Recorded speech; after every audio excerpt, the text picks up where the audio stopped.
안녕하세요. 오늘 저희는 여러분과 함께 웹툰 엔터테인먼트에 대해 좀 더 깊이 이야기 나눠보려고 합니다. 여러분이 공유해주신 그 인시아드 경영대학원 사례 연구 자료 아주 흥미롭게 봤는데요. 이걸 바탕으로 웹툰 엔터테인먼트가 어떻게 만화 산업의 판도를 완전히 바꿀 수 있었는지 그 핵심 요인들을 한번 파헤쳐 보겠습니다. 도대체 어떤 비결이 있었기에 기존의 틀을 깨고 이렇게 성공할 수 있었을까요? 네, 반갑습니다. 그 이야기를 하려면 먼저 2000년대 초반으로 좀 돌아가 봐야 해요. 그때 한국 만화 시장 상황이 어땠는지를 이해하는 게 중요하거든요. 그야말로 출판 만화의 시대가 저물고 뭔가 새로운 디지털 시대로 넘어가는 그런 과도기였는데 여러 가지 위기가 한꺼번에 왔었죠. 격변기였습니다, 정말. 네, 맞아요. 저도 기억하는데 그때 만화 시장 참 어려웠잖아요. 그 만화 대여점은 많았는데 또 불법 복제도 엄청났고요. 그리고 뭐 정부 규제 이야기도 있었고, 아, 맞다. 일본 만화가 막 들어오면서 우리 만화는 어떡하냐 이런 위기감도 컸었죠. 특히 인터넷 생기면서 그 스캔본들이 막 돌아다니니까 출판사들이 정말 힘들었잖아요. 2004년인가요? 시장이 전년보다 3분의 1이나 줄었다고 하니 얼마나 심각했는지 알 것 같아요. 바로 그런 상황이었습니다. 그러다 보니까 이제 야후.com 코리아나 다음 그리고 네이버 같은 포털들이 웹사이트 방문자 수 늘리려고 디지털 만화를 서비스하기 시작한 거예요.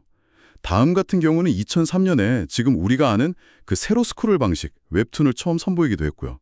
근데 그때는 대부분 그냥 기존 만화책 스캔해서 올리는 수준이었어요. 그러다 보니 이미 온라인 게임이나 다른 거에 빠진 젊은 독자들을 확 끌어오기엔 좀 부족했죠. 수익 모델도 마땅치 않았고요. 아, 그럼 배경 속에서 네이버에 있던 김중구 대표, 그때는 개발자이셨다고 들었는데 이분이 만화 서비스를 맡게 된 거군요. 뭔가 위기 속에서 기회를 보신 걸까요? 그렇죠. 김중구 대표가 당시 상황을 보면서 느낀 게 있다고 해요. 기존 만화계가 작가를 키우는 방식 있잖아요. 유명 작가 밑에 들어가서 배우는 거. 그 도제식 시스템의 한계를 본 거죠. 그리고 동시에 인터넷 커뮤니티 같은 데서 혼자 그림 그리고 이야기 만들던 사람들이 있었는데 잠재력은 있는데 아무도 주목 안 하는 거예요. 어쩌면 여기에 기회가 있겠다 생각한 거죠. 아하, 바로 거기서 웹툰 혁신의 첫걸음이 시작된 거네요. 그러니까 숨겨진 재능들을 발굴할 새로운 판을 짜야겠다 이런 생각. 정확합니다. 그래서 2006년에 나온 게 바로 도전 만화예요. 이름 그대로 누구나, 정말 누구나 자기 만화를 그냥 올릴 수 있는 플랫폼이었어요. 뭐 편집자가 미리 보고 이건 되고 안 되고 이런 게 거의 없었어요. 작가가 그냥 자기가 그리고 싶을 때 그리고 올리고 싶을 때 올리고 연재 주기나 분량까지도요. 이건 기존 방식 생각하면 정말 파격적이었죠. 단순히 그냥 공간만 열어준 게 아니었네요. 작가를 발굴하는 시스템 자체를 완전히 뒤집어 놓은 거군요. 네, 그게 핵심입니다. 도전 만화에서 독자 반응이 좋으면 베스트 도전으로 가고 거기서 더 인정을 받으면 이제 정식 연재 작가가 되는 그런 2단계 시스템을 만든 거예요. 근데 더 중요한 건 이 모든 과정에 독자들이 직접 참여한다는 점이에요. 댓글 달고 별점 주고 막 소통하면서요. 그러면서 자연스럽게 커뮤니티가 만들어지고 독자들이 직접 이 작가 밀어주자 하면서 팬덤이 생기는 거죠. 어찌 보면 크라우드 소싱 방식으로 작가를 발굴한 셈이에요. 이 시기에 네이버 웹툰이 인기를 얻으면서 네이버 전체 검색 점유율도 경쟁사들을 앞지르기 시작했고요. 시장 주도권을 잡는 계기가 된 거죠. 와, 독자들이 심사위원이면서 동시에 팬이 되는 거네요. 되게 신기한데요? 그렇게 발굴된 작가들 작품이 더 많은 사람들한테 알려진 건 역시 스마트폰 덕분이었겠죠. 그게 정말 결정적이었습니다. 2007년에 아이폰 나오고 이제 스마트폰 시대가 딱 열렸잖아요. 콘텐츠 소비 방식 자체가 완전히 바뀐 거죠. 네이버도 발빠르게 2009년에 웹툰 앱을 내놨고요. 여기서 그 웹툰 특유의 방식, 세로 스크롤이 제대로 힘을 발휘한 겁니다. 생각해보세요. 작은 스마트폰 화면에서 위아래로 쓱쓱 내리면서 보는 거. 이게 너무 편했던 거예요. 예전처럼 컴퓨터 앞에 앉아서 봐야 했던 게 아니라 그냥 언제 어디서든 손안에서 즐길 수 있게 된 거죠. 네, 그렇죠. 사용 시간이나 뭐 시장 크기 같은 것도 엄청나게 달라졌겠네요, 그때. 네네. 정말 폭발적으로 늘었습니다. 2013년 자료를 보면 네이버 웹툰 월간 순사용자 수가 600만 명이 넘었고요. 한 달 평균 이용 시간도 막 몇 시간씩 됐어요. 우리나라 전체 웹툰 시장 규모도요. 2009년에는 한 1,000억 원 정도였는데 2013년에는 1,500억 원 가까이 커졌으니까요. 이게 다 모바일 덕분이라고 해도 과언이 아니죠. 사용 시청자가 이렇게 막 늘어나니까 자연스럽게 이제 돈은 어떻게 벌 것인가 이 고민도 깊어졌을 것 같아요. 처음에는 다 무료였잖아요. 네, 맞아요. 초반에는 일단 사람들을 모으는 게 중요했으니까 전부 무료로 풀었죠. 근데 이제 플랫폼이 좀 안정되고 나니까 이걸 계속 유지하려면 수익 모델이 필요했던 거예요. 그래서 시도한 게 프리미엄, 그러니까 부분 유료화 모델입니다. 2012년에 완결된 작품들을 유료로 바꿨을 때는 독자들이 막 반발하기도 했어요. 어떻게 돈을 받냐 뭐 이런. 근데 예를 들어서 그 주호민 작가님 신과 함께 있잖아요. 그 작품이 유료로 바뀌고 나서 2달 만에 작가님한테 수익이 수천만 원이 갔다는 얘기가 나오면서 분위기가 좀 바뀌기 시작했죠. 아, 이게 작가한테도 좋구나 하고요. 아, 그러면서 이제 지금 우리가 많이 쓰는 그 미리 보기 서비스? 이게 나온 거군요. 맞습니다. 2013년에 도입됐는데 미리 보기 또는 패스트 패스라고 하죠. 다음 화 너무 궁금한데 기다리기 싫은 독자들이 있잖아요. 그분들이 이제 쿠키나 코인 같은 가상화폐로 조금 아주 소액을 내고 먼저 보는 시스템이에요. 한 편에 몇백 원 정도니까 부담은 적은데 이게 모이고 모여서 플랫폼에도 그리고 작가에게도 아주 중요한 수입원이 된 거죠. 그러니까 뭐랄까? 무료로 볼 사람은 보고 더 빨리 보고 싶은 팬들은 기꺼이 지갑을 여는 그런 자연스러운 모델을 만든 겁니다. 단순히 그냥 콘텐츠를 유료로 파는 것 말고도 작가들이랑 관계 맺는 방식 자체도 뭔가 혁신적이었다고 들었어요. 그 PPS 모델인가요? 네, 바로 그겁니다. 이게 웹툰 엔터테인먼트 비즈니스 모델의 진짜 핵심 중 하나라고 볼 수 있어요. 2013년에 도입된 페이지 수익 공유, PPS 모델인데요.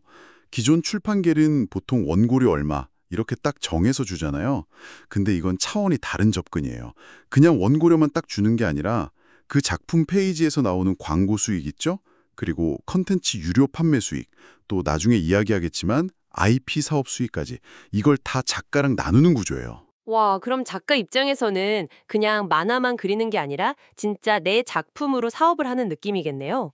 평가 방식도 좀 독특하다고 들었던 것 같은데요. 네, 그것도 흥미로운 부분인데요. 단순히 그냥 조회수만 보는 게 아니라고 해요. 뭐 독자 반응이나 작품 완성도 같은 거. 한 17가지 정도 되는 다양한 요소를 다 종합적으로 봐서 수익 배분에 반영한다고 알려져 있습니다. 그리고 작가들은 작품 밑에 붙는 광고나 아니면 PPL, 또 캐릭터 상품 만들어서 파는 거 연동하고 이런 식으로 추가 수익을 얻을 길도 열어줬고요. 예를 들면 광고 수익은 회사랑 작가가 50대 50으로 나누고 굿즈 팔아서 생긴 수익은 작가한테 더 많이, 한 3분의 2 정도 주는 식으로요. 이야, 이런 시스템이 있으니까 작가님들은 훨씬 좀 안정적인 환경에서 창작에만 집중할 수 있게 됐겠네요. 실제로 효과가 좀 있었나요? 수치 같은 거로? 어마어마했습니다. 2020년 7월부터 1년 동안 웹툰 엔터테인먼트가 작가들한테 준 총 수익이요? 1조 5천억 원이 넘는다고 해요. 그리고 제일 많이 본 작가님은 그 1년 동안 100억 원 이상 벌었다고 하니까 이 PPS 모델이 창작자들한테 얼마나 큰 힘이 되고 또 동기부여가 됐는지 알 수 있는 대목이죠. 100억, 정말 놀랍네요. 그런데 그 PPS 모델만큼이나 또 중요하다고 하는 게 바로 IP, 그러니까 지적 재산권 정책이라고 하던데요. 이건 뭐가 그렇게 다른 건가요? 이건 정말 결정적인 차이점인데요. 예를 들어 마블 코믹스 같은 경우는 그 캐릭터나 이야기에 대한 권리, 즉 IP를 보통 회사가 갖잖아요. 스파이더맨은 마블 거 이런 식으로요. 근데 웹툰은 기본 원칙이 달라요. 작가가 자기 작품의 IP를 소유하는 거예요. 웹툰 엔터테인먼트는 플랫폼 역할도 하지만 동시에 작가의 에이전시 역할도 하는 거죠. 작가가 가진 그 IP를 이용해서 영화나 드라마, 게임 같은 2차 사업을 할 수 있게 도와주고 거기서 나오는 수익을 또 작가랑 나누는 그런 구조인 거죠. 아, 그러니까 회사가 IP를 딱 쥐고 있는 게 아니라 작가랑 같이 그 IP의 가치를 키워나가는 파트너다. 이런 거군요. 바로 그겁니다. 그래서 우리가 아는 지옥이나 지금 우리 학교는 스위트홈 이런 작품들이 넷플릭스에서 엄청 히트치고 또 시네탑 같은 건 애니메이션으로도 만들어지고 이런 성공 사례가 계속 나오는 거죠. 이런 IP 확장을 더 잘하려고 2018년에는 미국의 유명 제작사랑 손잡고 스튜디오 N이라는 자회사도 만들었어요. 영상 전문 제작사죠. 마블이 영화로 벌어들인 돈이 어마어마하잖아요. 그것처럼 웹툰 IP의 잠재력도 무궁무진하다 이렇게 보는 겁니다. 네, 국내에서 이렇게 성공하고 나서 이제 세계로 나갔을 텐데 처음부터 막 잘 되진 않았을 것 같아요. 아무래도 언어나 문화 차이 같은 게 있었을 테니까요. 네, 맞아요. 초반에는 해외에서 웹툰이란 걸 잘 모르니까 인지도가 낮아서 좀 힘들었죠. 2013년 그때만 해도 전 세계 만화 시장에서 디지털 만화 비중이 10%도 안 됐고요. 특히 미국 같은 곳은 디지털 전환이 더 느렸어요. 뭐 지금이야 K컬처가 인기지만 그때는 또 그렇지도 않았고요. 그런 어려운 상황을 어떻게 뚫고 나갔을까요? 뭔가 특별한 전력 같은 게 있었나요? 2014년부터 이제 본격적으로 해외 시장을 공략했는데요. 전략이 좀 재밌었어요. 우리가 한국에서 잘했던 걸 현지에 맞게 한번 해보자. 이거였거든요. 일단 영어 서비스를 시작으로 해서 중국어, 태국어, 인도네시아어, 일본어 이렇게 쭉 서비스를 늘려나갔고요. 네이버가 원래 갖고 있던 글로벌 메신저, 라인 같은 것도 활용했죠. 근데 더 중요했던 건 단순히 한국 웹툰 번역해서 보여주는 걸 넘어서 아예 그 나라의 작가를 직접 발굴하고 키우는 데 집중했다는 거예요. 그럼 한국에서 성공했던 그 도전 만화 시스템을 해외에도 그대로 적용했다 이런 말씀이시죠? 네, 정확해요. 해외에서는 캔버스라는 이름으로 운영했어요.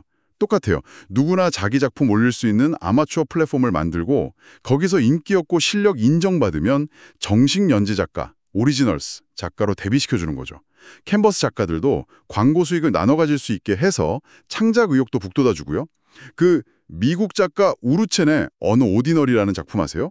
엄청난 히트작인데 이것도 캔버스 출신이에요. 와, 그러니까 현지 독자들이 좋아할 만한 이야기를 현지 작가가 직접 만들도록 판을 깔아준 거네요. 이거 정말 효과적인 현지화 전략이겠네요. 그렇죠. 덕분에 미국뿐만 아니라 라틴 아메리카, 동남아시아 이런 다양한 지역에서 재능 있는 작가들을 많이 발굴할 수 있었어요. 그리고 그 지역 독자들이 공감할 수 있는 그런 작품들을 선보일 수 있게 된 거죠. 지금 전 세계적으로 한 80만 명 넘는 작가들이 웹툰 플랫폼에서 활동하고 있다고 하고요.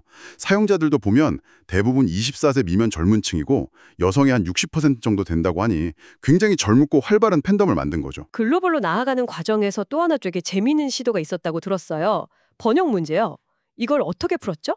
아, 네. 그거 정말 기발한데요.